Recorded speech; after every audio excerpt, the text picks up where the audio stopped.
We're still dealing with some of that fog out there this morning. Give yourself a little extra time as you're heading out. Not as bad here in the metro, but outlying areas still dealing with some of that. 69 degrees right now here in the Metro Quad. Cities that dew point, look at that, 67. It's muggy out there, but the one thing I'm noticing here, it's hard to tell, but that grass is greening up a little bit. We've had some good rainfall, and yeah, we're going to see some more rainfall here over the next couple days. You could see, yeah, a lot of dew point, the high dew point rather, a lot of moisture in the air. Further to the southwest, it increases, and that's that area we're watching that developing activity. Local radar scan, we're clear now, but we hop along down here south of the Des Moines area, and that's where we're watching this complex really starting to get its act going here. You can see, yeah, kind of similar area that we saw yesterday. But the one thing I'm noticing here too, look at that bowing line there, just like what we saw yesterday. So another situation that we're kind of seeing here in the same spot.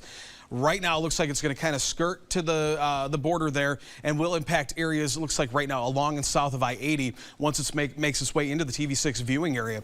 I timed it out here for us and put a projection on it, and you can see, okay, Galesburg about just after noon, and then we're talking Ottumwa here after the 9 o'clock hour. It looks like maybe 10 to 11 will start moving into the western counties of the TV6 viewing area, unless it starts to pick up some speed. That's kind of what we saw yesterday, is that complex move through, and it really kind of, as it started to get going, it really picked up some steam, and yeah, we could see that again. Right now, 11 a.m., I think the exact track timing this right. I do think that this is going to be a little bit further to the north. I do think here in the metro, we might get into some of this as well. We're talking the potential for some damaging winds and hail, maybe an isolated tornado. The thing is, though, folks, we're not looking quite as extreme as what we saw yesterday. We'll clear out tonight. Maybe bring back some more activity overnight, evening into the overnight hours, some spotty shower activity. Throughout the day tomorrow, we'll see some redevelopment come tomorrow night. Looking to stay below severe limits for the most part. Something we'll have to continue to watch. And once we get to Sunday morning, more activity, some heavy activity as well. Now, as I mentioned, you know, the energy levels as this line makes its way through. Yesterday, we saw this maxed out. Yeah, the energy levels are still there, but not as extensive as what we saw yesterday. So we'll see these storms maintain that severe level, but we shouldn't get up to that 100-mile-an-hour winds.